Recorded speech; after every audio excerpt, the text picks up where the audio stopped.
Hi guys, it's me again. I can't record this in the camera, so I've got to be out in the motor. Because of the nature of this video. So, we spent a lot of our time travelling, right? But we had a house to come back to, mainly in the winter. And my stepdad and mum wanted to move. There's bad memories in the house we was in before. So we moved like up the road. And it was completely like the house. It's only like a 1960s one. But it needed a lot of work doing to it. Like it was basically falling apart. And my stepdad had the funds to do it up. Now I didn't like the house. It always gave me a very, very bad feeling. My mum is still there now to the day. And it's like 25 years later. And my room was at the back. I shared with my sisters.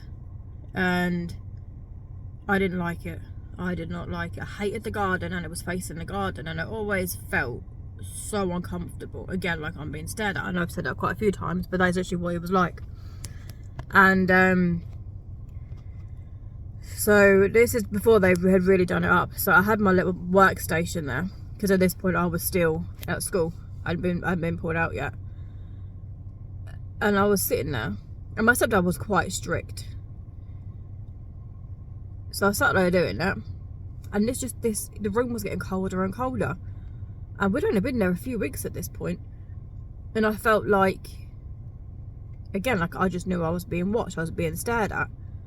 And next thing you know, it sounds like rocks are being thrown at the window, little rocks, like in the films, yeah. I looked over, and I was like, nothing there, plus I'm on the second story, what's going to be there? Ignored it. Tried to carry on with doing what I was doing, and next thing you know, there's a louder knock on the window. Turn around, nothing there. Go back to doing what I was doing, and it must have been about 30 seconds later, wham, on the window. I'm not even kidding you. It was loud as you couldn't mistake the bang. Turn around, thinking, what's that? You know, turn around. And all of a sudden, all this condensation started to appear on the window. And all of a sudden, I could see all these symbols being drawn. Some of them were like childish swirls. They weren't anything I recognised. And again, coming from a magical family, I would have recognised something, but none of it really made sense. So I shot out that room like you wouldn't believe, hyperventilating to like the top of the stairs. And my stepdad didn't like hearing about none of this stuff, and I thought, well, I can't go and disturb him with this, because either he's not going to believe me, or he's going to tell me to shut up and just ignore it. And I kind of crept back in that room after about 10 minutes, and it had all gone from the window. And it didn't happen again, but I was having a lot of experiences in that room and in that house in general. Like there were so many portals, and again, I'll touch on that on a different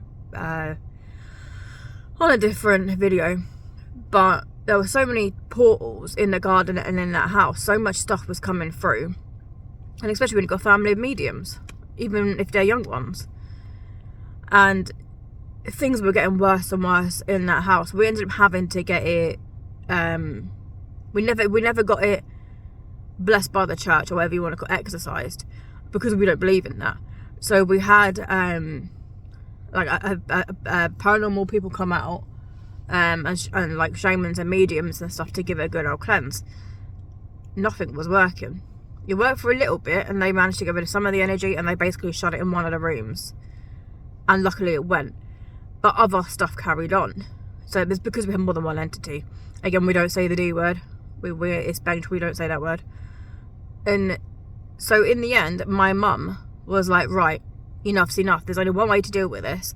So she actually got a Satanist to come in, because when you have entities to the same level of the D word, sometimes the best way to fight evil is with evil.